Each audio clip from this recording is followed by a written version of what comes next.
Hey, John? Yeah, you got me at all? Hey, John. All right. How was it? Okay. Okay. So John is here.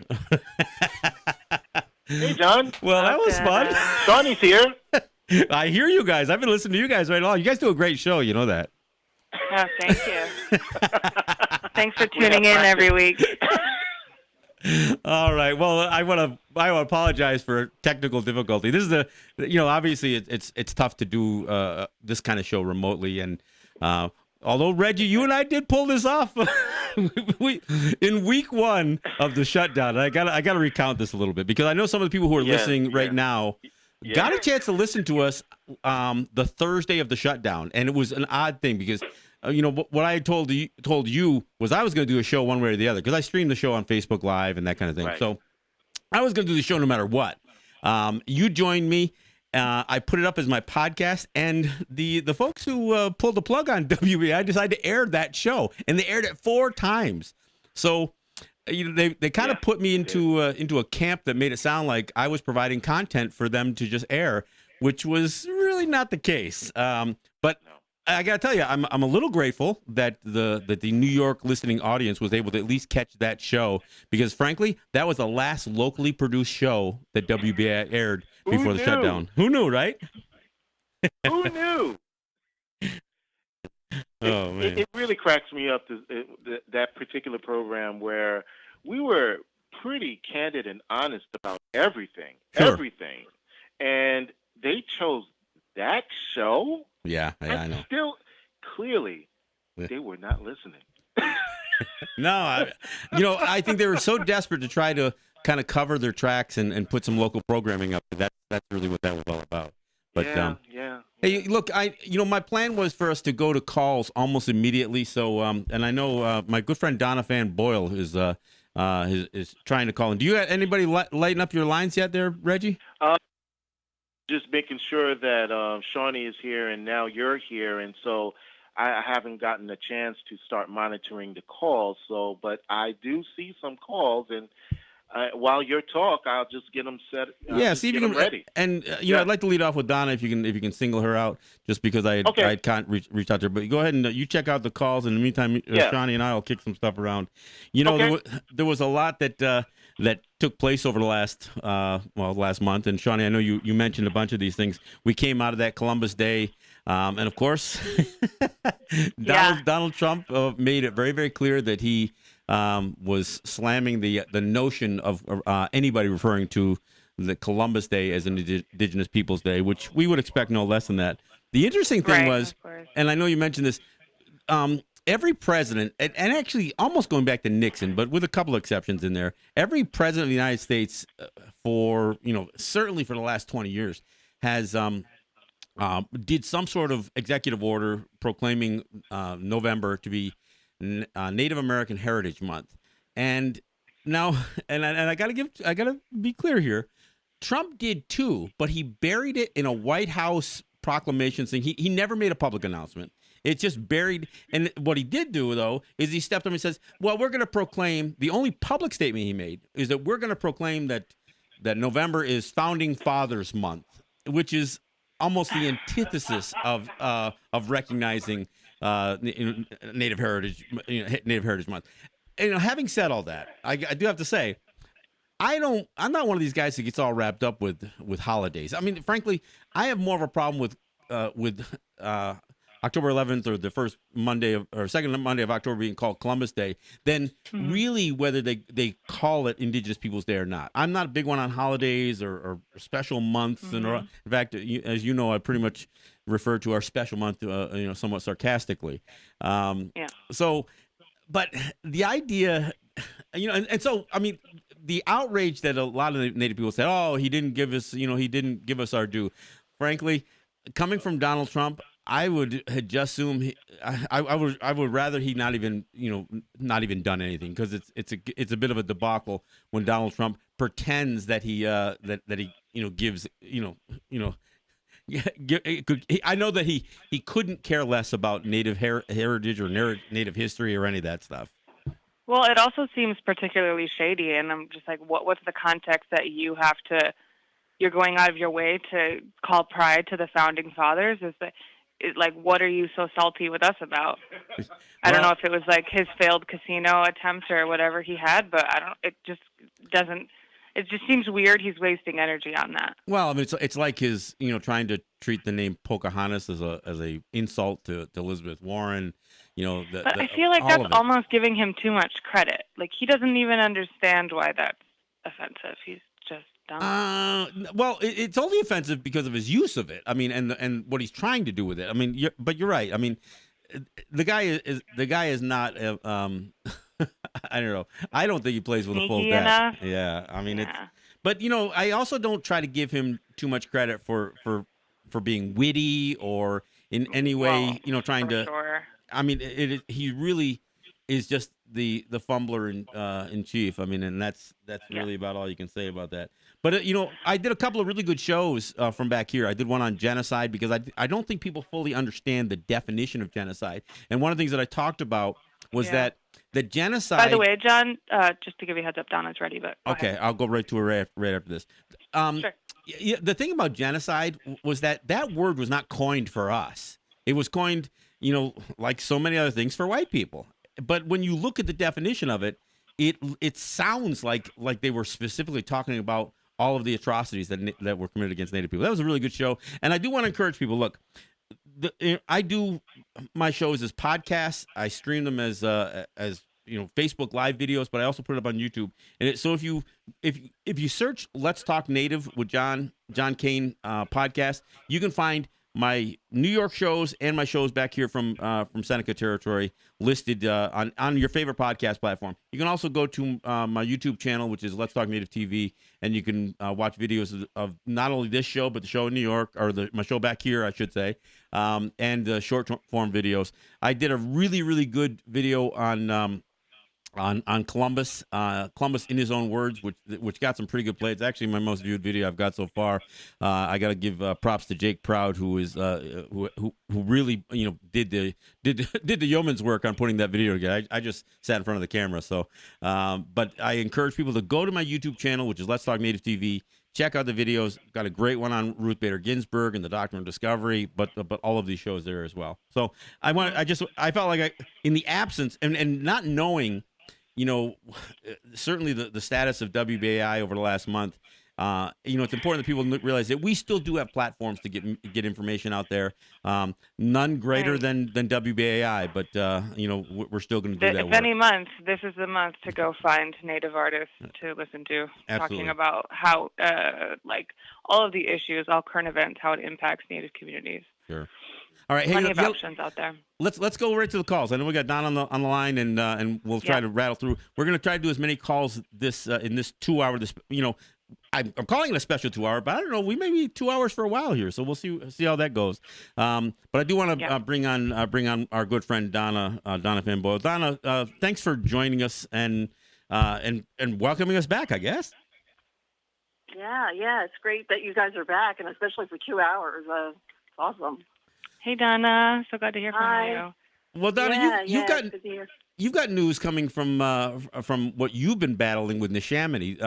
You're supposed to get a ruling just a couple of days before the Thanksgiving holiday, ironically, and in our special month, no less. So, so talk to us a little bit what's going to play out down with Neshaminy High School. Well, actually, we drove up to Harrisburg in October, the fourth Monday of October, because it was supposed to be that day. And then just as we were getting ready to walk in, we found out that it was tabled till the 25th of November. So basically, they're gonna they've listened to all the testimony. And who's they? And who's they? Oh, the Pennsylvania Human Relations Commission held a hearing, because the Human Relations Commission has a complaint against the Neshaminy School District for their mascot, and that it provides an unsafe or unwelcome learning environment.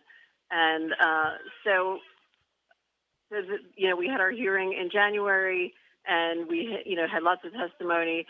So over the summer, the commissioners got a chance to go over all the testimony, and they we're supposed to have it together by the end of the summer, but I think it took a while for everybody to go over the testimony. And from what I heard, they had to have a quorum, which they had to have 6 commissioners that could attend the meeting so that they could vote on it. And so I think that's what held them up last month, was that they didn't have a quorum. So this month they're going to have the quorum, and it's going to be held in Harrisburg. Not exactly sure of the place, but I believe it's at 1 o'clock. And they're going to vote on, they're going to have a ruling. They're going to vote on whether to stop Neshaminy from continuing using their Neshaminy Redskins mascotry name and imagery. And so when they vote on it, I'm almost positive that if they vote against the school district, that they're probably going to appeal it again, because they appealed, when I had the complaint, they appealed it twice. So it'll go to a higher court. But there's one school board member who's leading the charge and getting the community all fired up and telling them that this isn't just about, racism and discrimination, that now it's about their voices. It's about their being silenced, and their freedom of speech is being silenced. But and racism should be silenced. Yes, exactly. Right. And he forgets that he's supposed to uphold the policies that the school board has against discrimination and harassment. And so, it's like he's totally ignoring his responsibility, to protect all students. Well, it's interesting. Getting the community fired up. The superintendent back at the school that I weighed in on, Lancaster High School in Lancaster, New York, that is, Mike Vallely. He made a great comment when people were saying, well, the majority of people in the school want to keep the again, this racial slur, and that they should put it to a public referendum. And Mike Vallely made the comment. He said, look, you don't determine issues of social justice in the same manner that you select a prom queen. And I thought that was a great comment, because I mean, honestly, if you have a bubble, it's easy to get a whole bunch of people in that bubble to voice their concerns a certain way. But one thing I want to mention, because this is you played a big role in this. You actually initiated the case with the Human Rights Commission. You, at some point, because of the hostility and the threats and everything else that you were getting, you withdrew that complaint, but the commission kept it going anyway, and they actually initiated this case without you, just because it had merit. Exactly. Yes. I filed the complaint in 2013, and then it took them 18 months to rule the first time, and they ruled against the school district, and the district appealed, and then they ruled 18 months later against the district, and the district appealed. And in the meantime, my son was going through the school system, and he was getting ready to go into his senior year. There was so much hostility, and that one particular school board member was just getting the community crazed. And that's what he's doing again. And I just, I thought, and I called the Human Relations Commission. I said, look, a lot of this has to do with protecting my child. Right. And now he's being put in harm's way because of all the violence and the threats. And, we were getting phone calls and threats of people coming to our property and picketing. And I was afraid that, my son might get into an altercation and it would ruin his senior year. So I did call the Human Relations Commission, and I explained all this to them, and they told me it was okay for me to go ahead and withdraw my complaint. And then I didn't know what was going to happen, but I did find out shortly, not too long after that they felt that it was important enough that they went ahead as the complainant. And so it's, the state of Pennsylvania Human Relations Commission against the Neshaminy School Board, which really felt great for me, because it's like that shows the importance of it, that they really take it serious. It's good that they did take it serious, but also, what is Neshaminy School doing for Native American Month? And what sort of tongue-in-cheek is happening there if they're so headstrong to keep their mascot? But are they saying anything for Native American Month? And how can they do that with still moving forward with trying to keep the mascot? Yeah, I haven't heard anything. I mean, on the pages, the Facebook pages that I'm on, where they're community pages, I haven't seen anything advertised. And in fact, there's community pages that I've been a member of for many years, and recently I was banned from those pages for sharing information that there's one particular person, a guy on there who's he's a gaslighter, and he made up a lie about me. Cool. That's good.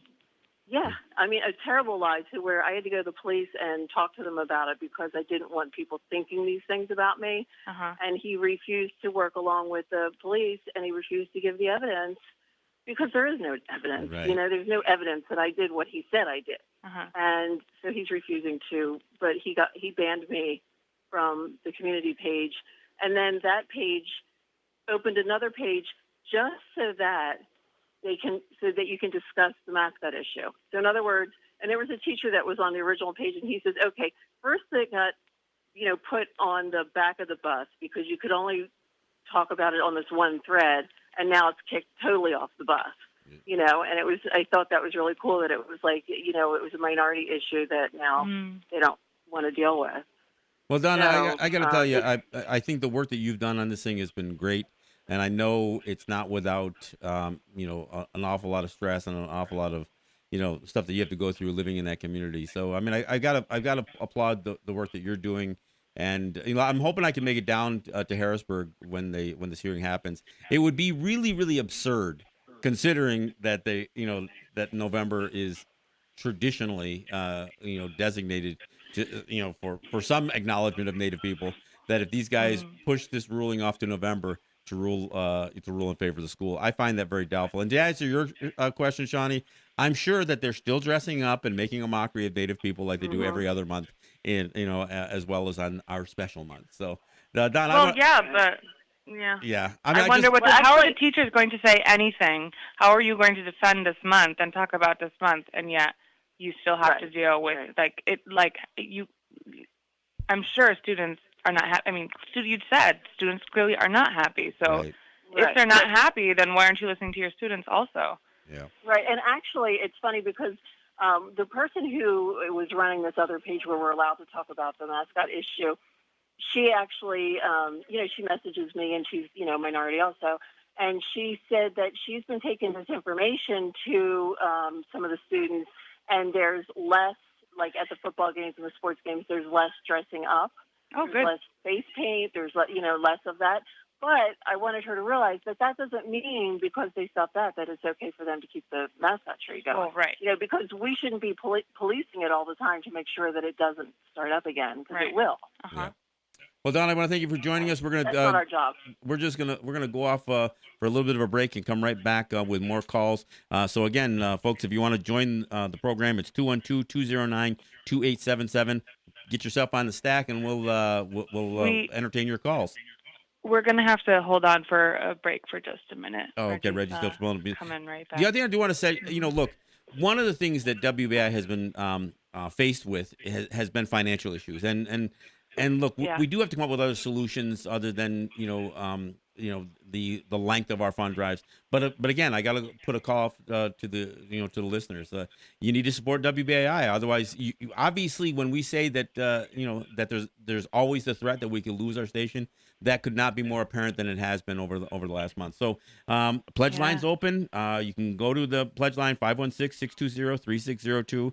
We have regained control of bank accounts, so you can make contributions with confidence that it'll go towards WBAI. You can become a WBAI buddy, which you'd be signing up to making a small monthly contribution. These are the things that all add up to our sustainability. So again, the pledge line 516-620-3602. That's the number to call to make a pledge to contribute to WBAI and help keep it listener-supported radio. We need to, as Reggie and I have talked about in the last show that aired, we do need to come up with some other solutions and other means to fund a station. Look, we're in the middle of the FM dial in New York City. There's no reason that we can't expand our listenership to 10 or 20,000 people easily and tap into that listening public to support a much needed voice. And I'm not just talking about my voice, but the voices in general that only can be heard here on WBAI. So I think it's really important that that the listeners have to step up. And I don't mean just financially. Like I said, we need to spread the word that we have good programming on the station, and encourage people to listen. I know, Shawnee, one of the things that I confronted, and I'm sure you confronted, especially. I'm not going to make another age comment. I'm not going to be Sure. self-deprecating, but you are younger, and I know Mm-hmm. there's very few. Our demographic listening to WBI is pretty old, and we need to get younger people engaged and know that it's a station for them.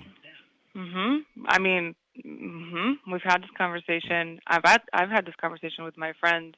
That's definitely a bigger conversation. But yeah, I agree. We need to get all ages and all generations involved for the sustainability of the entire radio, the future of the radio. When we're not just we're a talkback show, which means that we take calls. But look, we're open to bringing diverse voices onto this program. And one of the things that you and I do is we provide a unique Native perspective or Native perspectives, because yours and mine aren't necessarily the same. But we offer Native perspectives to the issues that affect us all. And look, I think letting young people, as well as the entire diverse listenership or audience that New York City can be, let them know that look, we're available, and of course, Sure. we also host monthly events where we try to bring people out to to either see a film or hear a speaker or perhaps a musician. And I think it's important that more and more people realize that we are trying to engage the community, but we need the community to engage back. So again, go to the pledge line 516-620-3602, make your contribution, and okay, let's keep John. Yes, John. I got word that right now that the pledge line is not working right now. That's still it's a work in progress. So we should be directing the listeners to give to WBAI.org. Okay, that's the webpage. So www.give2, that's GIVE, the number 2, WBAI.org. That is still functional, and and this you can do at your own pace. You don't have to wait for somebody to pick up the phone. You can do this at your own pace. You can become a WBAI buddy. You can even follow the prompts to make a donation via text. So go to the website and use that for now, and we'll keep you posted when the pledge line's back up. And after the break, I can talk about some things that's happening for the community house for the whole community of New York City this weekend as well. All right, let's do that. All right, Brett, are we ready? Can we play some music and catch a breath? All right, we'll go out with some music, and we'll be right back after this. This is John Kane with Shawnee Rice and Reggie Johnson, and this is Let's Talk.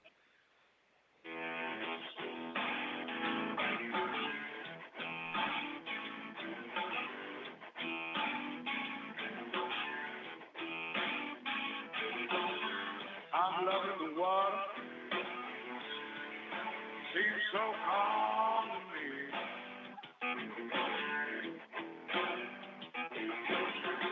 Loving the water, it comes so naturally.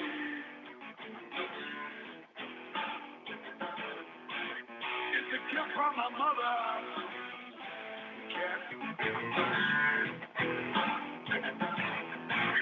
It's a gift from my mother. You can't deny. The day we lose it is the day. And the day we die.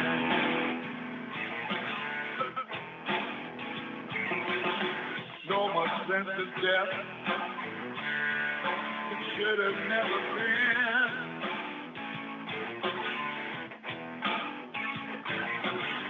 No more sense of death. Drinking water that's unclean.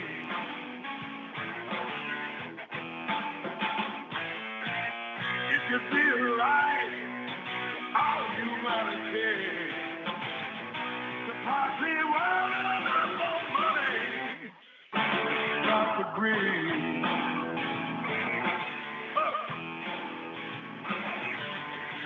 What have we done? What's falling in the heart?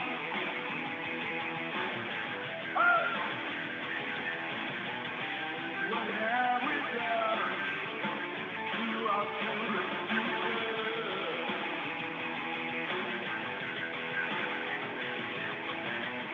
This madness has got to stop. This madness has got to stop. Selling our soul to the very last drop.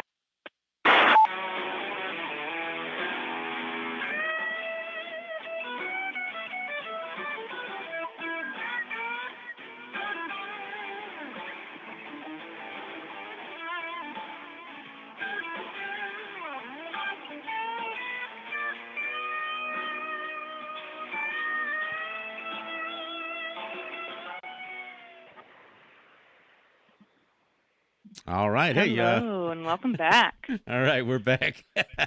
Hey, look, we had a bit of a rocky start, and I apologize for that. And but it stands to reason after what WBAI has gone through in the last month. I will be back in studio next week, so we won't have this kind of connection problems. And look forward to making it. I just couldn't pull the trigger fast enough to get to New York after getting the word last night that we were back on. So I apologize for that. Shawnee, I don't know. Go ahead and you had some stuff you want to talk about the American Indian Community House, and then we're going to go right to the calls. Yeah, so there's a Native Women's Gathering this weekend, 2 days, November 8th and 9th, all day, from 10 a.m. to 6 p.m. There's so much happening. There's beading. There's going to be a fashion and sustainability discussion. There's going to be accountability discussion within our community. There's going to be oral history conversations with a group of elders. It's just going to be a mash of all traditional things for Native women and non-binary folks to come and hang out. And that's the 8th and the 9th from 10 a.m. to 6 p.m. So I was just telling folks to come out. All right, sounds good.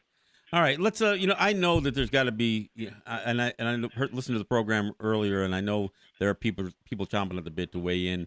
And look, we're gonna open up the phone lines, and again, the number is 212-209-2877, 212-209-2877, and we'll take all callers and we'll take all subjects. So we'll just have at it. So, Reggie, if you got somebody lined up, just go ahead. They're and put ready to go. All right. Okay, go ahead, caller. What's your name and where are you calling from? Hello? Yeah, Hello. you're on. Hi, how are you? Listen, just wanted to say welcome back. You guys were sorely missed. The entire programming, the entire staff, I want to salute you all. This is Doug from Staten Island. I called earlier, but I just wanted to say, listen, the canard of majority rule and let's put it to a vote. It's always been, regarding social issues, it's as old as the Republic itself. I think it was Jonathan Swift, he of Gulliver's Travels, who once said, you can't reason a person out of a position that they didn't first reason themselves into. And this is so true for people who always go with this whole idea of, well, it's majority rule and this is what we want, and our First Amendment rights are being devolved into minority issues and so on and so forth.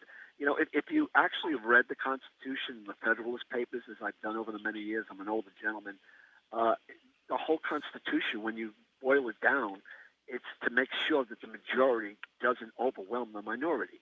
It's to protect the minority in this country. And the people such as the Trump ditto heads and the rest of that, they've never gotten it through to their heads, this concept, this diffidence there that they seem to have regarding social issues. And they think that it's okay if you just say, well, listen, they don't really count. What really counts is us.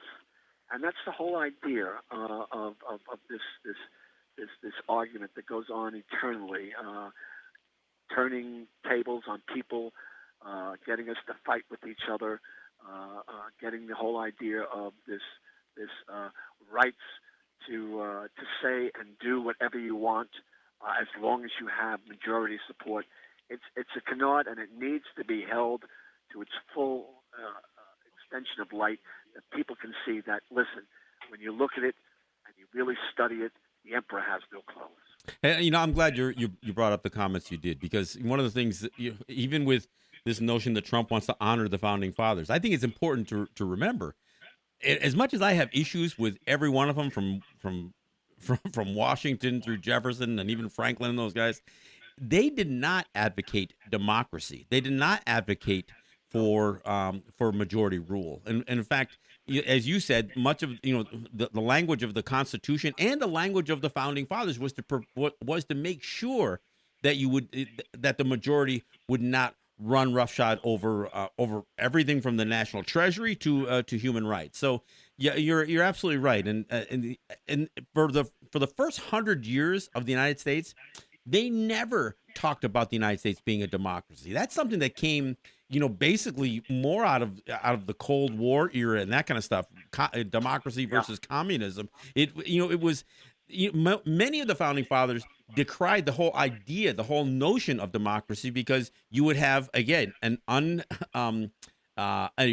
uninformed population that would try to just loot the country's wealth and loot the country's rights. So I mean that's absolutely right. So I'm glad you brought that up. Well, I just want to say to you guys again, first of all, kudos to Donna up there fighting the good fight there, and I hope that everything works out well for her and that no harm comes to a child. I think that the younger generation, as I've seen, I've taught for many years, and I'm retired now, they're a little bit more astute than we have been. We came up from this system of, we turned on one of the 3 channels at night to listen to whatever Walter Cronkite was telling us. And now it's a little bit more liberal. And this internet, which we have, is, it's like the sword of Damocles, unfortunately. But it's still beneficial for us all. And I think it's just evolved to the point where people are being more open about what they listen to and how they interpret it for themselves, rather than being, guided by this great moral hand of the mainstream media to tell us how to think and what to think. Yeah, I agree. That's a great point. And I think also, I mean, I hate a lot about social media and how it hurts your mental health, but I also think it's creating such an ability to reach out and relate and to find other people who share ideas that you do. So, like, for example, I'm from upstate New York, super, super small town, and we didn't have social media then, and me and my brother were, like, very much outcast. And now with social media, it's like I'm seeing and hearing from younger kids that they can find somebody in another state, in another country, that shares similar ideas to them, so they're not feeling alone and they're just getting more and more connected. So though I talk a lot of stuff on social media, I do think that's great in that aspect. And I do think you're right. I think the younger girls, younger women, they're leading a lot of the movements. They're spearheading a lot of the movements, whether it's... I see it firsthand. I'm here in Staten Island, the only Republican borough in New York City. Yeah. And unfortunately, when I used to speak to my friends there about how important it is for what government does and what government doesn't do, I had a running bet with my staff, some 70-odd educators at the last school I was at. And I asked them, I said, when they were telling me about, we don't vote all the time because it's not important.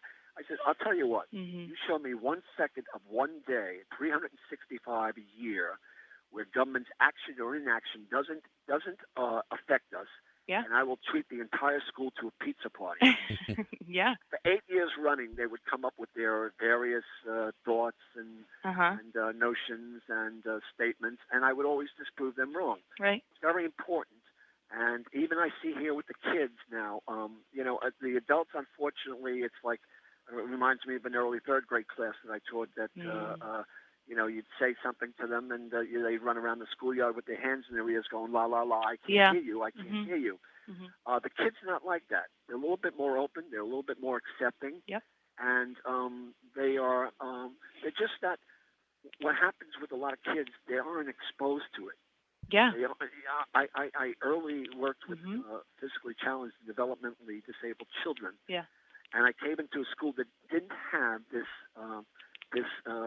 group of students ever involved in their school. And for about a year, I used to watch them walk around our students who were, some of them, they had secondary and tertiary conditions that are, you don't even hear anything about them. There's no telethons for them, Yeah.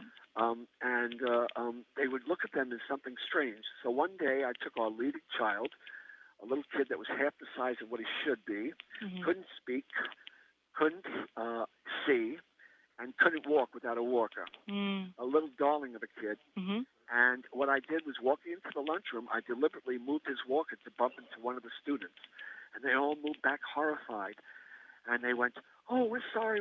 And I turned around and I went, so-and-so, I won't mention his name. I said, we just bumped into somebody. What do we say? And in his best ability, this 11-year-old said, sorry. No. And from that point on, I had for the last 4 years I was there, I had a group of mentors that would come with our students to various classes that we had and to the lunchroom. And at the end of the year, I always had a waiting list of 70 to 80 kids that were just dying. Couldn't I please be mentor to your children? That's to your great. kids?" And so on. Yeah. And they just weren't involved in, and all of a sudden they became like the highlight of the school. Everything that we did, graduations and so on and so forth, was centered around them. Yeah. And all it meant was, exposing them to it. Mm-hmm. And that's what the internet does. That's why it's helpful. But that's why it's also, the other aspects that you mentioned. Yeah. Why I say it's the sort of devastating. Yeah, I mean, it is great to reach out and to see the rest of the world and to know about, what's happening in Brazil, what's happening literally anywhere in this world, the California fires. Like we can find that out. And when somebody now, pulls your within seconds. when somebody pulls your plug, you still have the ability to reach out. So, yeah. There you go. Look, I want to thank you so much for your call. I greatly appreciate your thoughts and again, great story. I'm glad to hear that one. Look, we are going to try to get as many callers in. I did want to mention as Reggie gets the next one set. Reggie, guess I attended a Poor People's Campaign meeting in Corning a week or so ago. That was kind of interesting. Ran into some of our friends from WBAI and from throughout the state and the Long Island and wait. What is this? Are you joking or is this real? He's serious. He's serious. Why would I joke about such a thing? No, the Poor People's Campaign, which has been reinvigorated from Martin Luther King days to being. Are you familiar with this at all, Shawnee?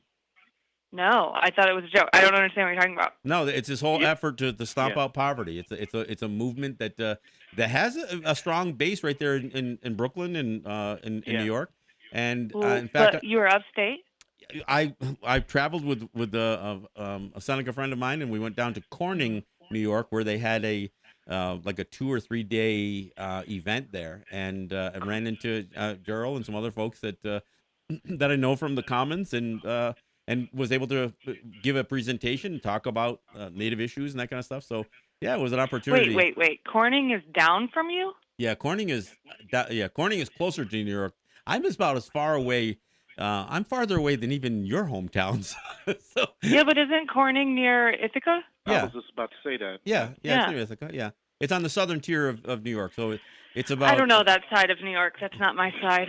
See, it's not my area of expertise. You're dismissing us. I'm fascinated to learn. All right, I'm familiar. I'll bring a map with me next week. Great. I mean, I can Google it. Of course you can. All right, hey, Reggie, we got another one lined up? Yes, we do. All right, caller, you're up Here next. We go. What's your name and where you're calling from? Caller, go ahead. Hello? Yeah, you're up. What's your name? Where are you calling from? Okay. I'm calling from New Jersey. My name is Victor Chavez. All right. Hello. Well, thanks for calling.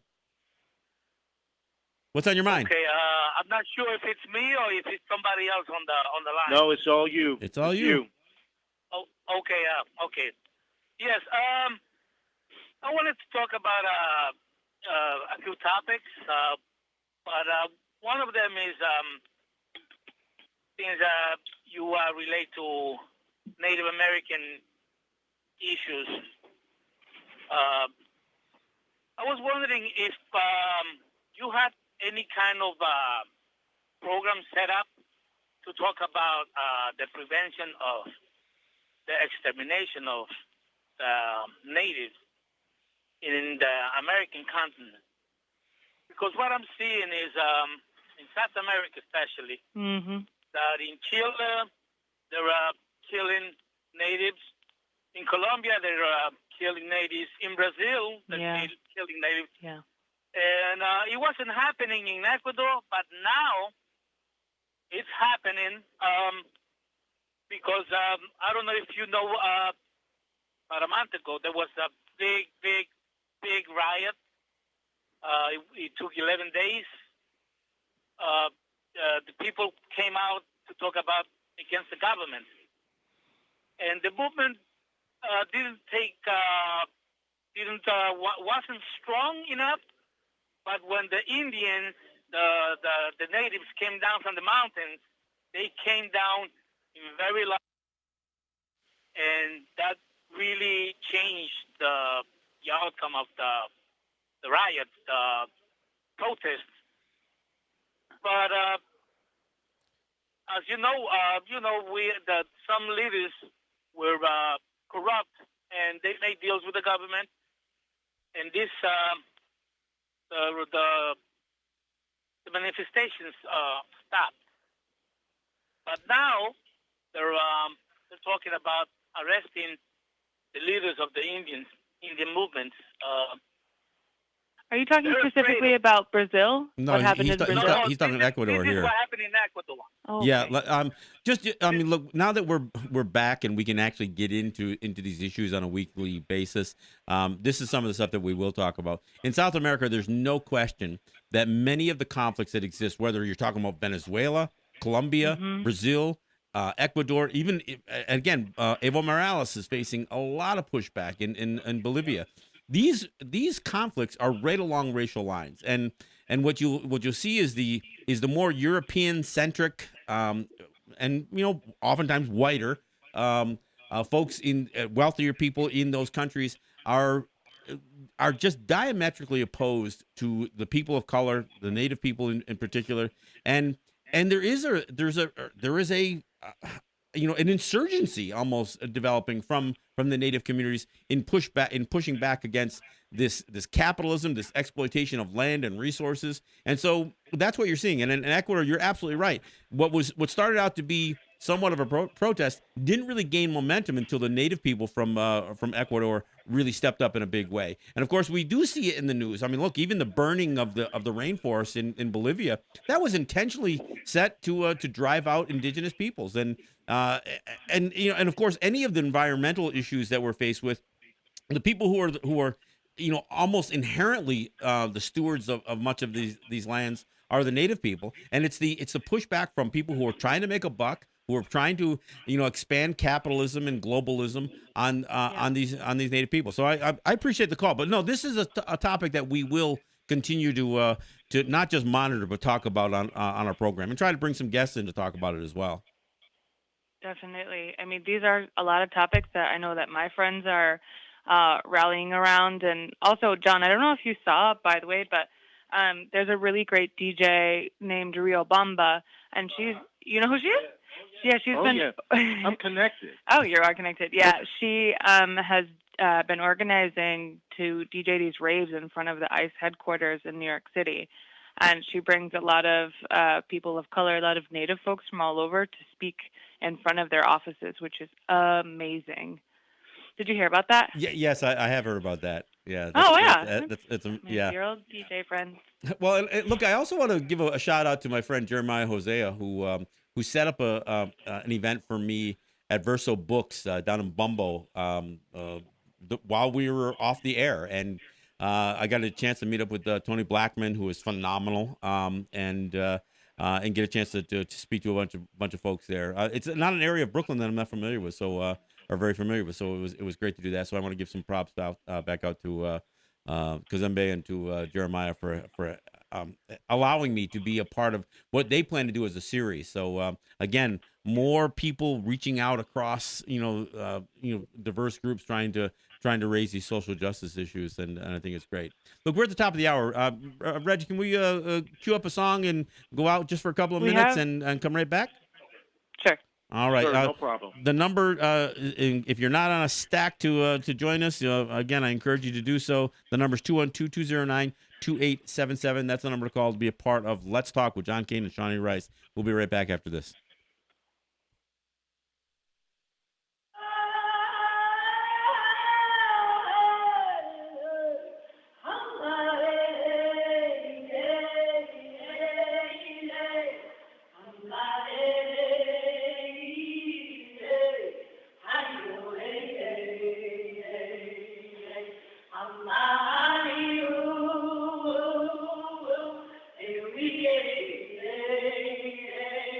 Yeah.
Welcome back. Thanks for tuning in to Let's Talk with John Kane. As you know, we're taking as many calls as you'd like to get in and weigh in on what's happening with WBAI, what's happening with Columbus Day, what's happening abroad, what's happening this month, Native American Month. Whatever you'd like to talk about, we would like to talk back with you. We have another phone call. All right, We have and another phone call. just before that, let me just say I do have to acknowledge once again that it's WBAI that is providing the opportunity for not just a native voice, but two native voices in Shawnee and I to weigh in on issues that affect us all. And I gotta give props to WBAI for allowing us to do this. And look, we're in our fifth year of doing this. I obviously covered some first voices before that, but just the idea that there's a station in New York City that allows us to reach out to the New York City listening audience and offer perspectives that they're not going to get anywhere else. There is no other show like this anywhere in the country as far as a native host doing a live program with diverse talkback. I mean, honestly, when we started this show, we had to even break the rules a little bit because Reggie, I told you this before. They wanted me to make sure I kept a narrow topic and narrow issues, and I said no, let's open it up. I've got a native perspective on all of it, and of course bringing Shawnee in allows us to have even that much more. So again, I got to give props to WBI for allowing us to do this show and allowing us the opportunity to offer a perspective that can't be heard anywhere else. All right. We'll go right to the callers and keep the dialogue going. Caller, so you're up next. What's your name and where are you calling from? Hi, John. Yes. Hello. Hi, Shawnee. Hi, this is Arnold from Peekskill, New York. How you doing, Reg? Welcome back. Arnold, what is up, man? Been a minute. Yeah. So anyway, I just want to go over the history of the conflict in BAI. For example, in 1977, BAI went off the air from February 17th to April 1st. That's 42 years ago. And it was over the issue of the right to have a union, to my understanding. And so it went off the air, and it came back on the air April Fool's Day, 1977. Hello? Yeah, no, you're still, we're listening. Keep going. Okay, and also there was the Christmas comedy, the Christmas coup, December 22nd, 2000. It was by three women and a baby. And for a whole year, there was like people that were fired and banned. And it went back on the air. The fired and the banned came back January 17th, 2002.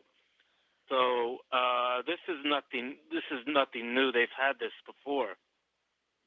Yeah, I think that what's different here is, and you're right, there has been division within WBAI, and there still is a fair amount of factionalism, and I'm not going to shy away from that. What was different here was the a small group of the Pacifica Corporation trying to do what they do, and I know that they've had hands in some of the conflict before. I mean, or there have been these kind of divisions across the Pacific network that have contributed to that. So that's what was a little bit different here. And the other thing I got to say, and Reggie and I talked about this on the show that they aired. What was different about this isn't just about trying to fix WBAI or having a strategy to fix or change WBAI.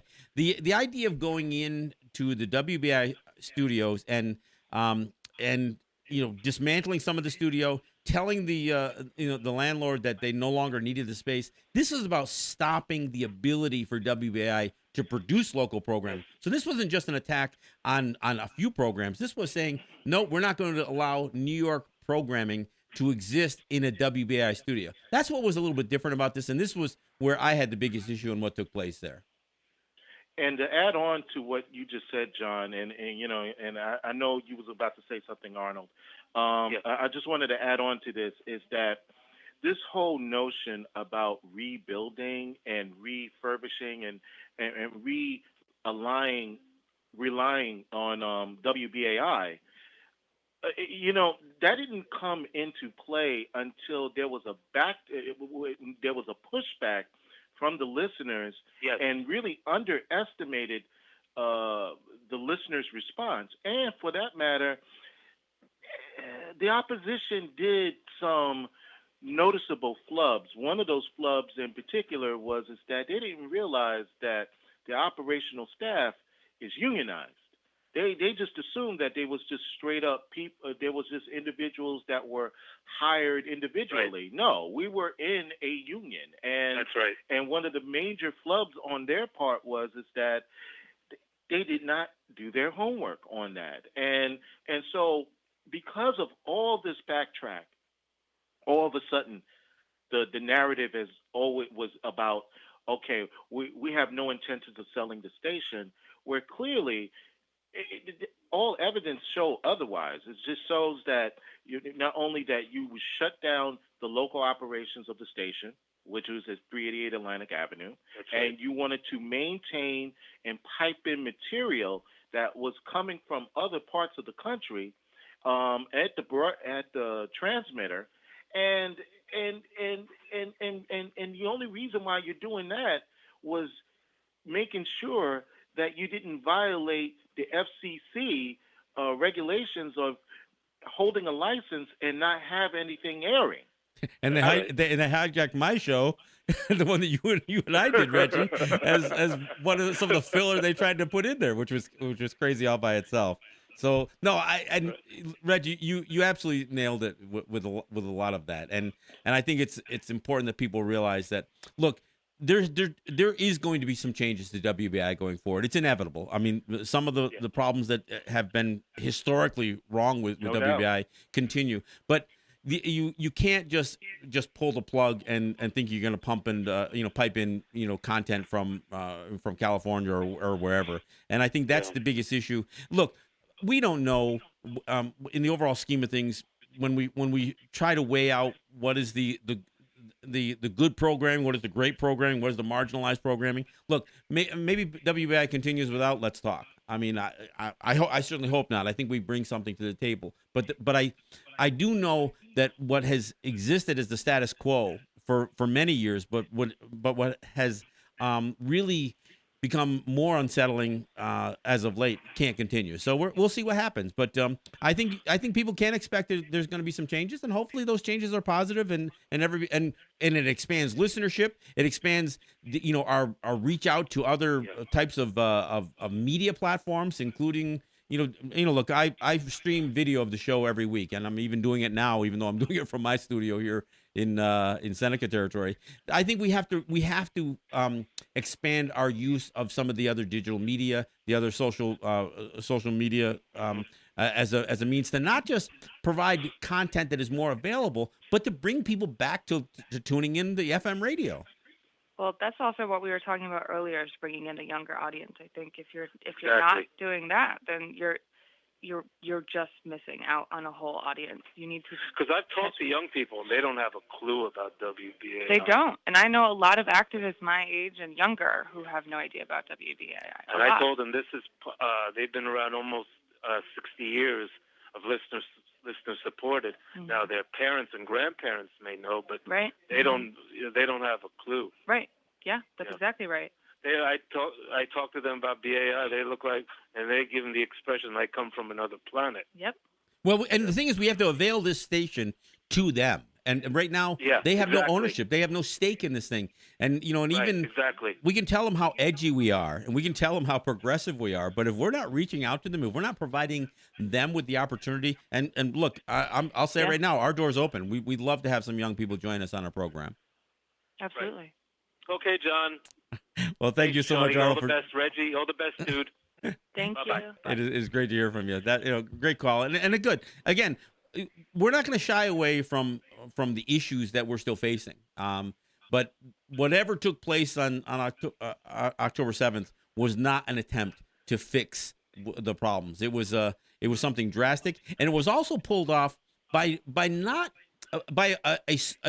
minority of Pacifica board members and personnel, and in fact, when the Pacifica board did vote, and this is what played out in the courts yesterday, when the Pacifica board did cast a vote to condemn what they did and to suspend John Vernile, these guys said, well, that we're not going to pay any attention to that vote. We're going to say that vote wasn't legal. I mean, and it took a court in New York City to just say, no, we're going to respect what that board voted. And if I got any of that wrong, Reggie, please correct me. Well, just to add on to that, we got a report recent, about an hour ago, from Alex Steinberg to say that that John Vernil he still is not adhering to certain things that was demanded from the court case. So the thing is that yeah, we're back on the air, but there's still a challenge, and one of those challenges is definitely within the network itself. So yeah, for what you're saying is not only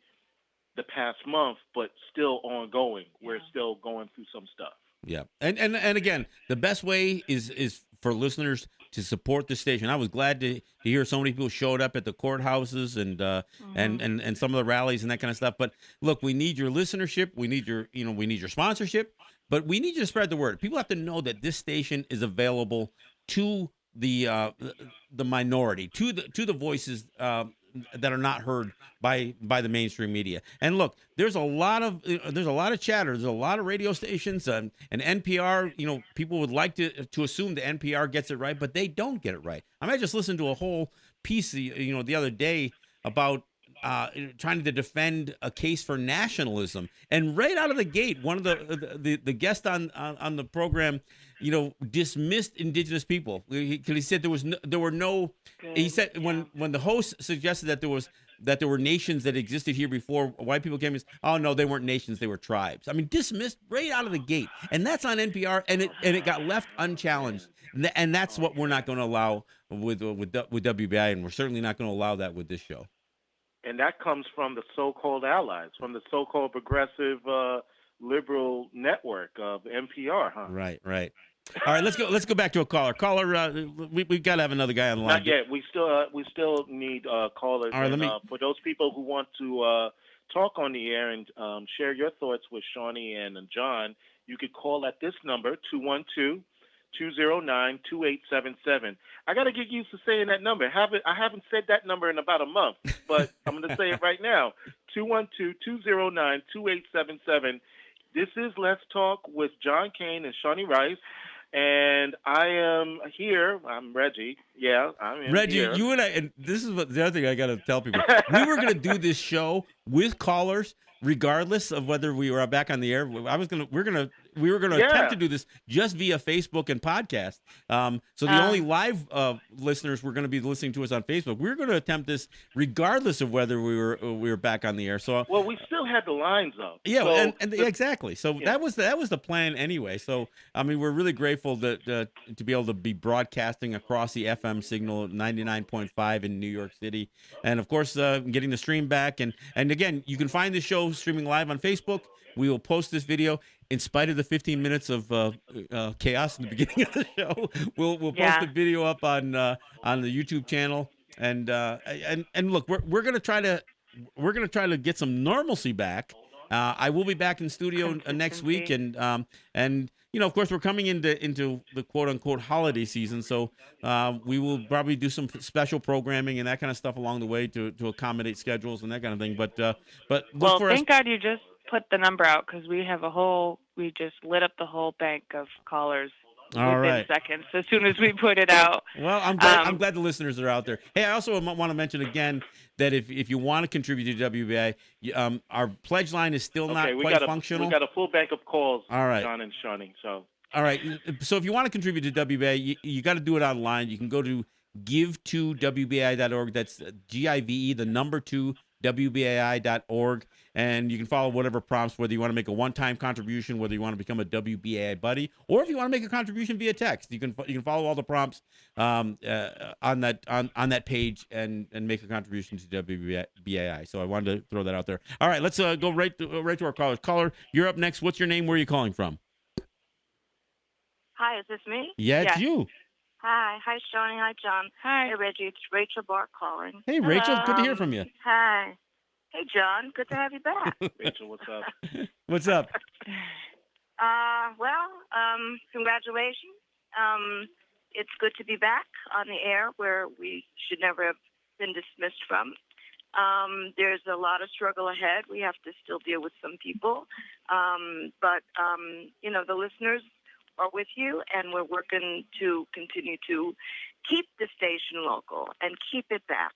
And I just gave a contribution last night at the meeting where I learned that we got the station back. Mm-hmm. So we have a lot of work to do. And I just want to say it's great to hear you back. And it's great to turn on 99.5 and hear good radio, because I don't know what that other stuff was. So I'll just give the other people time to talk and just let's party and celebrate, because this is wonderful. Yes, well, and I appreciate that. And look, and I'm not suggesting that whatever content they played, and I got to tell you, I don't know for sure because I wasn't really listening, but I don't know that it was bad radio, but it wasn't ours, and it wasn't out of New York. It wasn't locally produced content. And look, and even when we discussed, what we would do, what this show would do in the absence of having the FM signal, my concern was if I'm not traveling to New York City, if I'm not there meeting with people and in the New York studio, then I'm not really local as far as a New York City program either. I can offer, some insight from across the state, but I still think it was really important to do not just a live radio show, but to be able to take callers in from New York City. And so, I wasn't looking forward to trying to come up with a solution that would have kept me here in Seneca Territory only doing remote broadcasts. And so I'm really grateful that we got the signal back, and that and look, here's the other thing. We got a brand new studio that we've been working on that we've never been able to put into full operation yet. So I really look forward, because we're like weeks away. I know we've been saying that. Really close. So guys, it's really, really, really close. And so no, seriously, it really is close. And we're gonna have a better look to what we do, because I think not only will I continue to do streaming, but I know more and more of the programs are looking at doing some sort of streaming, whether it's Facebook or Periscope or YouTube or whatever else. Yeah. So I know that there are more people are looking at doing an open broadcast system. To advertise their show also, yeah. Absolutely. So look forward to it all. All right, let's let's go to more callers. Caller, you're up next. What's your name? Where are you calling from? Okay, my name is Gina. I'm calling from New York. Hello. City. Glad that you're back on the air. I listened to some of the stuff they had on before. Some of it wasn't too bad. They had Ralph Nader. It was good, and then they had some sort of working class guy. I forgot his name. That wasn't bad. But the way things were done, of course, that was wrong. Yeah. But what's going to happen to this guy Vermeil, and the people who agreed with him? I mean, would he be permanently removed? Will you get all your money back that they took? Well, one of the things that we don't know is the Pacifica National Board, which we have members that are part of that board. They're going to have to sort out what they do about John Vermeil and what this costs us. Look, we've got to be honest. I mean, right now we do rely on the parent corporation to help us with our shortfalls. The biggest thing is we have to stop having shortfalls. So that's one of the things we got to do going forward. And I want to mention, look, WBAI has carried some of the Pacifica programming. It's been on our grid for quite some time. So it's not that we didn't carry some of those shows, but I'll tell you, once they pulled all of the local programming off and only ran these these Pacifica programs, it sent a message to us in a bunch of different ways. It's how much that these guys, the interim executive director of this John Vermeil, how little he thought of our local programming, but it also made it awkward because of lines that got crossed. I mean, they tried to use me by running my show for a couple of days after that I didn't produce for Pacifica. I was produced, Reggie and I did a show, and I know that right now there's some of that tension that has to be sorted out between some of the programs that did provide content to Pacifica during while we had our plug pulled. So I know that's something that the WBAI has to deal with and figure out what they're going to do going forward. At this point, part of the reason that I'm on for 2 hours today and perhaps 2 hours going forward has to do with some of the content that I think Linda Perry and others don't want to continue to carry. So hopefully it gives us the opportunity to get back to our normal 2-hour program and provide more opportunity for callers to call in. Can people send in their premium payments? Because I was in the middle of that. And if anyone was interrupted by this takeover, will they be able to send it in as well as do it online and by cell phone? Reggie, go ahead and take that. I know that I didn't realize that our pledge line wasn't back up, but I know Right. we are back with the donation page on our website, and I assume there will be some adjustment on what we do going forward, because obviously we had a fund drive that was completely interrupted by this takeover. Right. So I don't know if you have any insight on any of that. Well, yeah. I mean, so caller, absolutely, you should continue on with your donation to the station. It's going to go directly to the station. We do have control of that. The only thing we don't have control right now is the pledge line, that we need to get that up and running once again. But you can still, and for you and for other callers out there, you can still go to give2wbai.org to become to donate to this radio station. And there will be a program in the not so distant future that will encourage all programs to really push for having at least 10 buddies per show. And for those people that wants to jump on that now and be one of the first and want to support Let's Talk with John Kane and Shawnee Rice, you can go to give2wbai.org in order to do that. So just wanted to let people know about that. And we do decent with with enlisting the buddies. So we'd love to be one of the shows that tops that out. So if people want to become a WBI buddy, by all means go to the website, go to give2wbai.org and do so, and make sure that you list Let's Talk with John Kane and Shawnee Rice as the program you're sponsoring. So we can mail it as well? Yeah, yes, absolutely. 388 Atlantic Avenue. 3rd floor, Brooklyn, New York, 11217. Yeah. That's my new zip code now. That's your zip code as well. Oh, look at you. Shawnee's real local now. I could technically walk, but still managing to be late per usual. Well, I'm glad that you're back on the air. Thank you so much. Yeah, thanks for that call. We appreciate it. But no, we're going to go forward, and look, we've got to come up with some solutions to some of the problems that have plagued WBAI. But we've got to do it by moving forward, not by cutting our legs out. So that's the biggest issue. All right, we'll take another caller before we go to a bottom of the hour break. And so, caller, you're up next. What's your name? Where are you calling from? My name is Chuck. I'm calling from Yonkers. Hey, Chuck. Thanks for calling in. I'm glad to have WBAI back. I hate to think of WBAI gone or missing from the dial, but I'm also president of the Westchester Coalition Against Islamophobia, and also part of the adjunct faculty at Mercy College negotiating our first contract through SEIU Local 200 Faculty Forward. Great. I appreciate your history of WBAI, and I had a question. I don't know what any of you might remember this part of the history, but I was wondering about what happened when Utrice was involved at that time of WBAI history. Does anybody have any information on that when Utrice was involved? Reggie would have more of that. So, Reggie, go ahead. What in particular? I really enjoyed her programming, and my understanding was the trouble at that particular time in WBAI's history had something to do with her, and I'm not clear. That's why I'm asking for clarity and clarification during that particular time of WBAI's history. I mean, I'm not too sure what you're exactly asking. So, I mean, you're talking about the show. You're talking about Utrice particularly. What? Well, it seemed like. Now I could be wrong, but it seemed like at that particular time in history, some of the turmoil was around her or her leadership or something to that effect. So. That's why I'm just asking for clarification. I enjoyed her show very much, but she had a kick-ass show. I mean, Talkback was an amazing program, and I would be remiss if I didn't say I was not a fan of that program. I was a huge fan of that program, and I was a big admirer of her perspective and her writing skills as well too.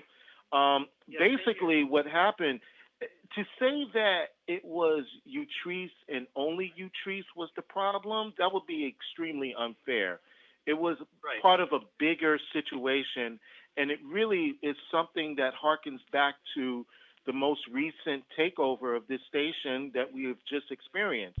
What they was trying to, but instead of really trying to just really choke out the station by piping in other programming for the other places, what was happening over during that time, it was more of the network itself was in a situation where there were people that were in control that was trying to, for a lack of a better term, NPRI's Pacifica, and Utrice was part of that thing there, and I think that without going into serious detail, and not that I can't say these details, but I don't have enough time to fully explain this whole thing.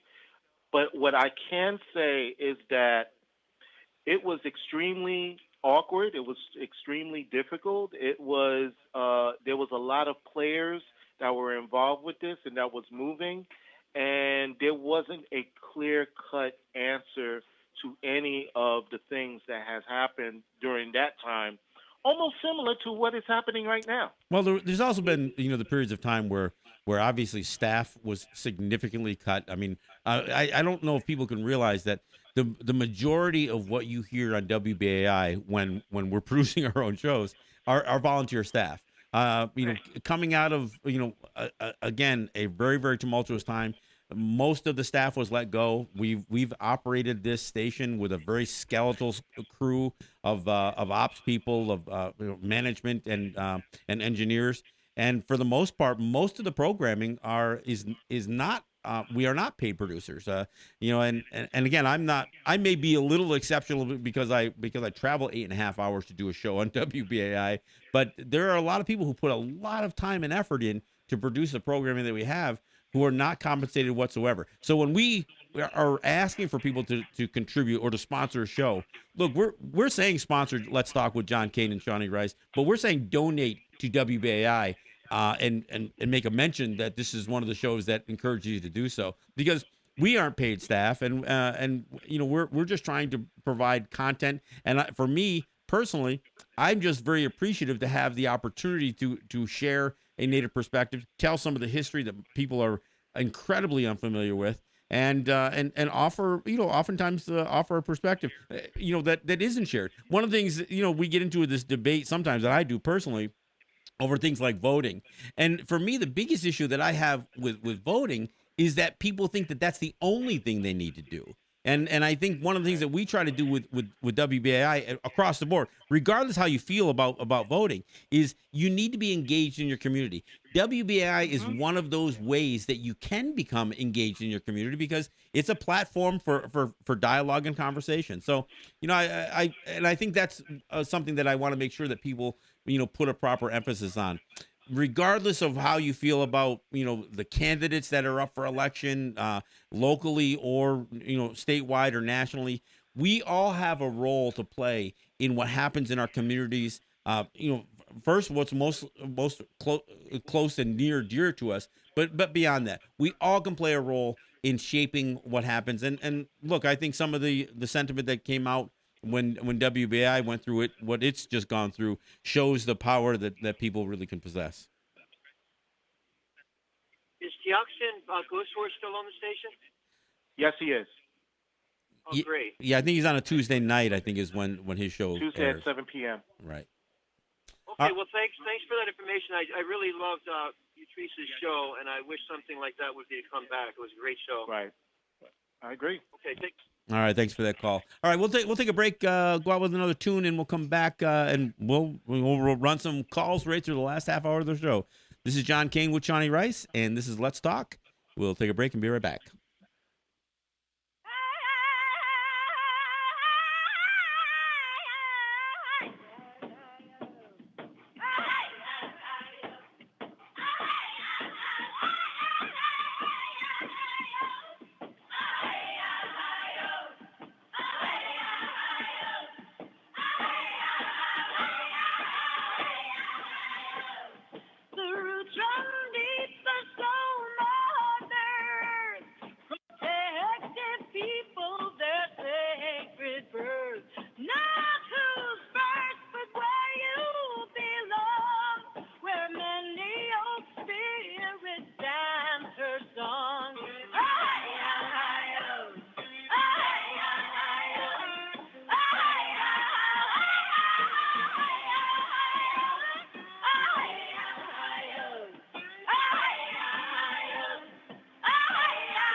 Okay, welcome back.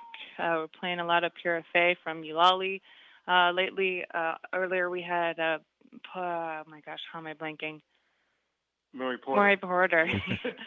Like I could forget that name. And John, I wanted to also comment that the last Murray Porter song we played was very more rock, more edgy sounding. Well, his latest Less CD blues. has a lot more edgy. It's almost got a little bit of I said Eric Clapton-esque sound to some of it. So yeah, pretty good stuff.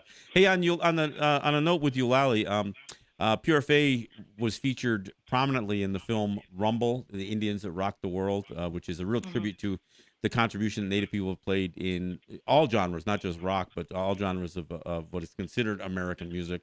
And Pure Fay just and I became aware just last week of the passing of Leon Locklear, who was one of the chiefs of Tuscaroras of North Carolina, and I knew Leon well, and I know Pure Fay had done a tribute to him. So from some of the footage from Rumble, so I wanted to mention that, and of course I think the world of Pure Fay, and she contributes at so many different levels, whether she's singing jazz. I mean, we oftentimes feature her cover of "Summertime," which she does as well as anybody, and of course, what her and the folks from Eulalie, including Jennifer Kreitzberg and Charlie Lowry and others. I'm going to draw another blank on the Locklear, who is also a part of that group.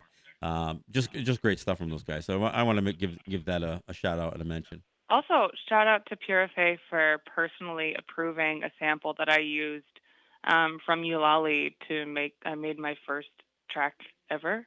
Awesome. And she said I had permission to use it. And she said it was very interesting. All right. Yeah. Good shout out for that as well. All right. We got any calls still on the line, or do we need to pump up the number? All right. Let's go ahead and get right back to it. Caller, you're up next. What's your name and where are you calling from? Go ahead, caller. Hello? Yeah, you're up. Oh, yay. My name is Pat Rock, and I'm from South Dakota. All right. Well, it's good to hear from you. Yes. One of my friends on Facebook. Waiting. Yep. Nice to hear from you. Yes. I write him like 10,000 words and a comment, and he answers me in 5 words or less. Sounds about right. That's true. I do that. Except for when I got a microphone in front of me. Then people can't get me to shut up. I know. Well, I've been muted before on other shows, so. Well, I don't mute anybody. I just talk over them. But anyway, welcome back. Well, thank you. I've only discovered you in the last 3 or 4 months, and then to find out that they were trying to take you away really frustrated me, because I think your voice is one of the strongest and the most truthful voices on radio today. Well, I appreciate that. And that's why I write you all those things. Well, no, and I appreciate the posts that you share. I think that's the whole idea. I mean, not just on my Facebook group pages, but what we try to do with the show. We're looking for people to weigh in and offer their thoughts. And look, not everybody agrees with the position that I take on a lot of these issues. But I put it out there just so people know that there is this perspective that is held. And I'll tell you, one of the things that I hear, just like with what you just offered up, oftentimes when I put something out there, I'll hear somebody say, I've never heard anybody say that before, and it's refreshing to finally hear somebody say that. And so that's what I'm trying to offer, not just a counter narrative to be a contrarian, but to say, look, I don't think people are fully embracing, how much assimilation our people have been, subject to, and that there are those of us who are still trying to maintain some of that autonomy and distinction, and it's difficult in this world. Yeah, I feel like I'm the only one in South Dakota. Well, I got to tell you, if it's not just South Dakota. I mean, some of the stuff that I hear that comes out of Oklahoma and various native peoples, there's so much that our people have experienced, and look, so much trauma, but even beyond what we've experienced at the hands of our oppressors, we end up sometimes being the oppressors ourselves, because we're trying to push people into a corner, and we're trying to get people to behave a certain way, and we're not embracing the lateral distinction. Oppression Absolutely gets to be problematic, because if you can't have power at any realm at any level, then at least laterally you can manage to find some power. But it's also super damaging in terms of how we're treating each other and how we're organizing within community. Well, like Standing Rock is a perfect example. There were a lot of people who were stepping up about that before it ever made the news, and those people were oftentimes being criticized by some of their own people, and by the so-called tribal leadership, because they were representing a voice that was being silenced. And look, there was an awful lot of complicity with some of that tribal leadership with the Obama administration and others that were trying to push through these pipelines. So what happens is, it's almost like we need validation before we step up in a big way. And once there was some news coverage, and once we had some star power from white allies, then all of a sudden Native people felt more at ease stepping up and raising their voices against the environmental issues. And look, regardless of what the result was in Standing Rock, there is now a movement that can't be silenced. And of course, I'd be remiss if I didn't mention that, although it's not the Dakota Access Pipeline, there was a huge spill from the Keystone XL pipeline just last week, where over 300,000 gallons of crude dumped onto a wetlands. And of course, the immediate thing is, almost oh no, like don't worry. Somebody was predicting that. Yeah, it's like, who knew? Well, I'll tell you who knew. We knew. Yeah. One of the things that I noticed too is the basic difference in the whole issue is that the corporations and the white side of things is basically don't fix it until it breaks, and it's all about economy and money and all this other stuff. So it's focused on crisis intervention, right? Whereas our side is basically about prevention. That is the exact model of our criminal justice system. Exactly. And so it's really hard for people to communicate when they don't even understand the basic difference of crisis intervention versus prevention. Right. Well, and on that note, I mean, one of the things with these pipelines, they always advocate, well, how much safer they are, and than other alternatives. And one of the things that they do is they even cheat on the reporting process. They actually have these robots, essentially these things they send through the pipeline that are supposed to monitor the conditions of the pipeline. So they're supposed to be able to put into place some preventative maintenance, but they disregard the data that even comes back from their own systems. These pipelines don't just break in a vacuum. There's evidence of these of the weaknesses of these pipelines and again the shifting of ground and everything else, but they choose to ignore that until there's a break. And you're exactly right, Brad. It's because they want to make all the money they can and not invest any of their resources in prevention. And then they're using the laws to continue to fast track all the laws that were put into place to prevent these things from happening. Well, and of course with TEPO. They also try to make the argument that it's all about boosting the economy and creating jobs, and most of these things don't create jobs, and there's probably more work that is created in trying to clean up these messes than actually run these pipelines. And of course that is the exact opposite that anybody should be thinking of. Well, that also, but how much more sustainable would be instead of investing in oil to invest into solar power, wind power, hydropower, and shift our need and to shift this? There'd be a much more sustainable uh, job opportunity to build and create those. Even if it's just for, if we're talking about like laborers who are building these oil rigs, okay, but if we're building solar systems and we're building wind power systems and hydro systems, there are more opportunities in that than there is in oil. Well, So that and to be argument is and to be clear on this thing, look, there is a finite amount of oil that is available, and every time they try to say, well, we're past peak oil, we're past the point where there's more in the ground than what has already been consumed. Then what happens is they could develop more and more ways to extract oil, like with the tar sands oil, for instance, and hydrofracking and that kind of stuff. So they come up with more and more aggressive ways to squeeze out the last drops of oil that there are, and at the same time continue to build the infrastructure to support that, which means that's even more of a bottom that's going to drop out as those resources continue to fade away. And of course, they'll look at things like the Arctic refuge and offshore and all these other places that are very, very difficult to extract oil and fossil fuels from. But that's the business model that exists, that has been subsidized by the federal government and governments all over the world, and that's why we continue to go down this path. But the other thing too is the fast tracking system that they've put in the last few years.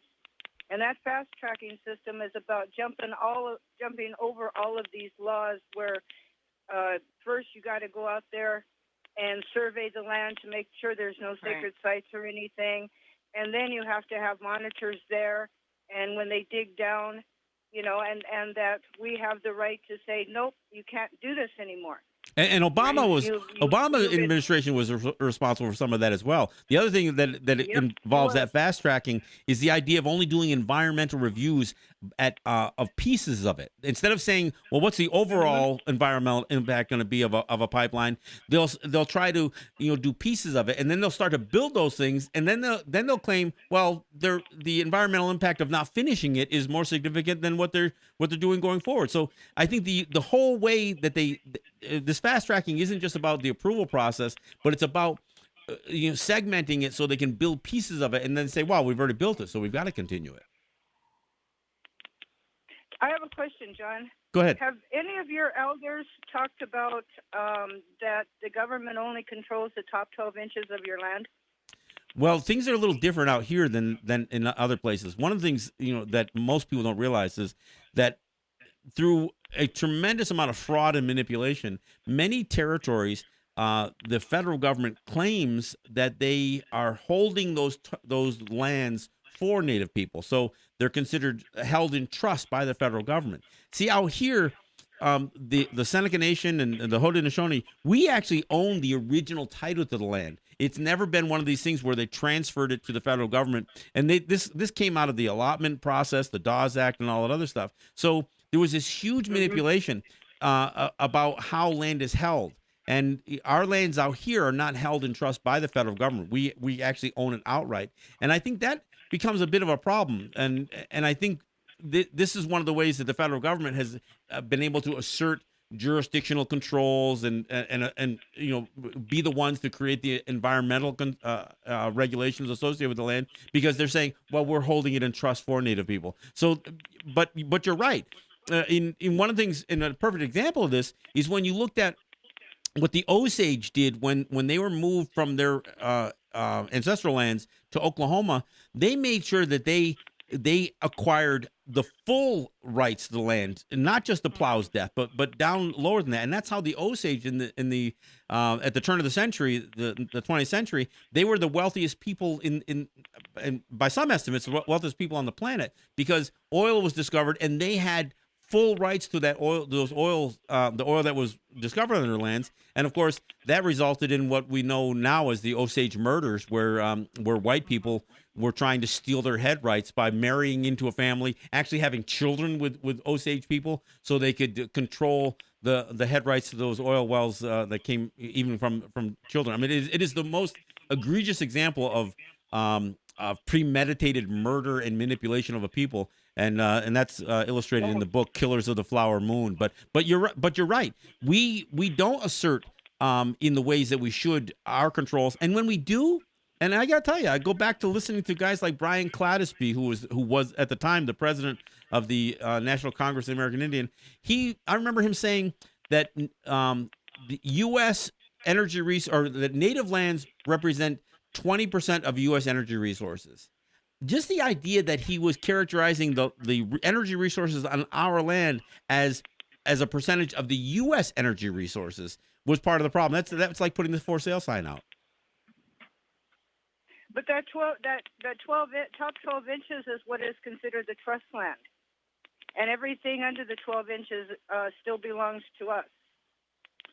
And there's this concept that came from Europe. It's called split estate, where the monarchs would sell land to the peasants or whoever, and then if anything gold or anything was discovered, then they could come in there and take over the land and to get the gold. Right. Or whatever they were mining. So they took that concept over and brought it over here and put it into the Homestead Act. Right. No, So now, but the whole thing has been just a gross manipulation of everything from land use to land rights, mineral rights, all of it right down the line. And oftentimes even go ahead. I understand that, but what I'm thinking is, I'm just going back to the simplicity of the law. Is that it's true, trust land is the top 12 inches of the land. If they put pipes into our land, then my question is, don't we own those? Don't we have the right to charge them trespassing and charge them lease? Well, and you make a great. And there's no law saying that they have to remove them. So, and that's part of that split estate concept. No, and you make a good point. But one of the things that I got to say is, and I did a show on this just back here a week or so ago, and I talked about white privilege, and the question always, well, where does white privilege come from?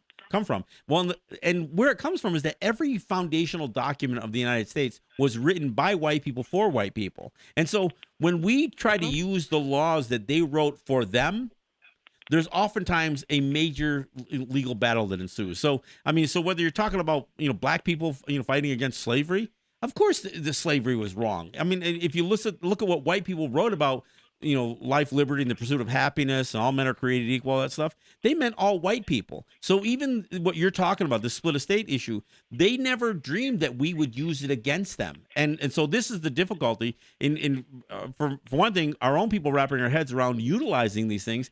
But at the same time, realizing that the moment we start using their laws against them, they react not just violently, but they also react in a way that they try to, reassess what those laws were intended for. John, but what's that one law when we were talking about the compound that it may not a law, but it was like a clause, and it's something to do with like this is a gray area, so we side on. Like in this case, it was the state. I think we were talking about the casino, the compound. Well, the compact, yeah. No, what compact? Yeah, one of the things that the courts have held that if there's an area that, of ambiguity, the courts have held that the ruling should go in favor of the native position on these things. But you know what? Even though that's written into legal dicta, oftentimes it's we still find that there's going to be a white judge or a white jury or right. Even the lawyers who represent Native people oftentimes are white. So everything gets skewed in that way. So and that's why you can't move away from how much white privilege plays into every issue, whether it's whether you're black or brown or whatever color you are. You're really pushing against a system that was never designed for equity for us, and that's part of the challenge. But I'm not saying we shouldn't push it and we shouldn't challenge it. But I think that's what sometimes gets missed because people want to pretend, oh yeah, these are great laws that are on the books, but look, they weren't written for us. And so when we try to use them, we often meet some tremendous hurdles with it. Pat, I want to thank you for the call. It was a great conversation. I promise I'll give you more. We have two more callers. Yeah, I'll give you more than 5 minute answers for your posts going forward. I promise.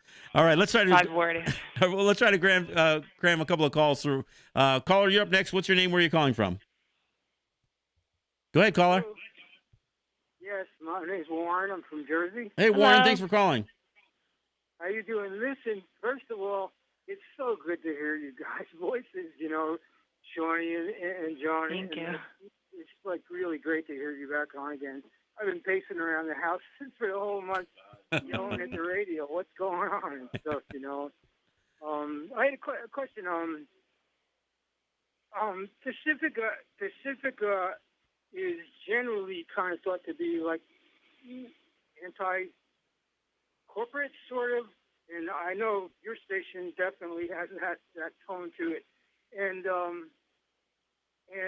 they acted like corporate raiders when they did this. I mean, I would say that was a hostile takeover with that, but it sure seems like it when they come in and start taking off, unhooking your equipment and telling everybody you're fired and stuff like that. Well, make no mistake that there's plenty of elitism on the left and the right. And, you know, and when you're people of color, you realize that oftentimes what you're facing is some of that elitism and wealth. I mean, I guarantee those folks who were pressing, you know, for pulling the plug on WBAI were not necessarily people of the lower income bracket. So you know, and I don't know if Reggie, you got anything to add to that, but I would suspect that these guys have done pretty well for themselves and want to continue to do well for themselves.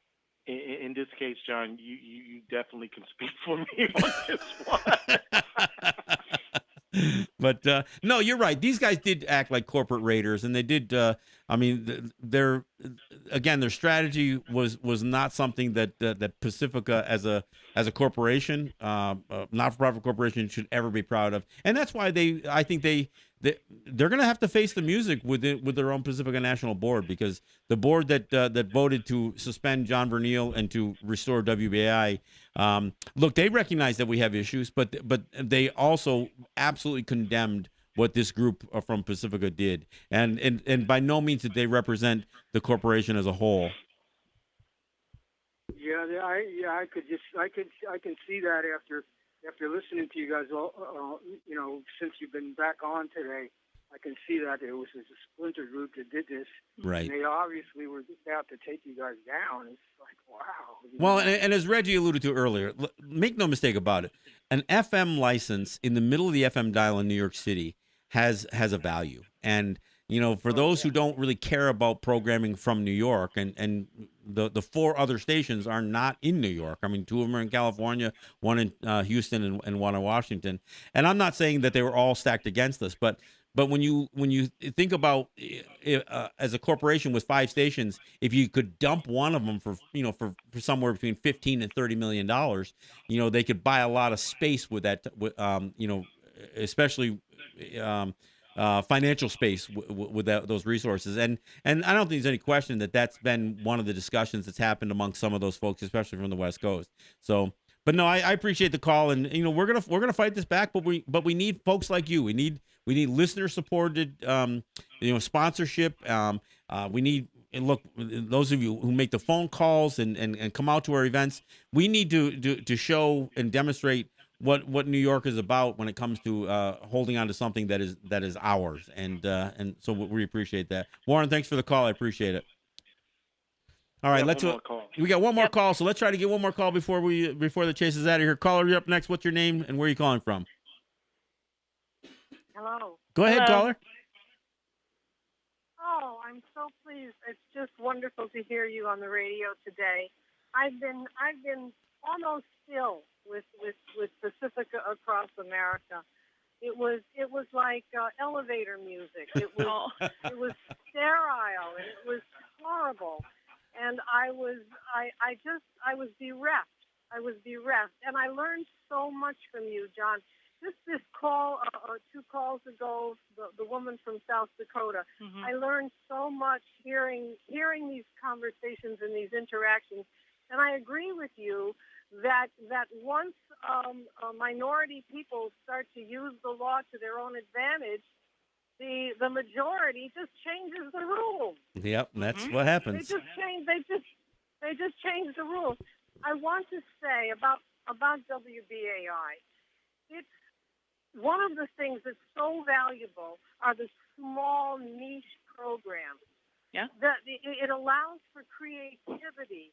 So much has been spawned here, on this station over the years. And I would hate to see it go just to the programs that raise the most money. I was a little disheartened earlier today to hear that Gary Null is going to be on Saturdays now. He's on 5 days a week. And there are some shows on Saturdays that I changed my schedule to hear Karine Finari. Mm-hmm. Karine Finari has a health program. It's not a big program. She's brilliant. She's wonderful. She's amazing. There are a couple of other little programs on Saturday afternoon that just nourish me. They just nourish me. And I don't think that we can always look at the bottom line, how many pledges come in on this show or that show, because it's these little niche programs. I mean, I told someone that we birthed Amy Goodman. Yeah. I mean, she was her program. She was a morning show host with Bernard White, Mm-hmm. and Democracy Now! Was a segment on the morning show. And we just have to make room for the creativity and the alternative voices. That's what this is about. We're just about running out of time, so I've got to. I hate to cut you off. I appreciate the call, but you do have to bear with us. I mean, we know that there's going to be some changes that are going to come down the pike from with WBAI, and we're going to try to improve the station. But we don't know if it's an improvement unless we hear from you. So we do have to call upon the listeners and the callers to voice their concerns and talk about the shows that you want to hear and perhaps the ones you don't want to hear. I don't know, but we do have to. We know that there's some changes coming, and we'll see what those changes result in. Hopefully, I'm hoping I'm a part of a positive change.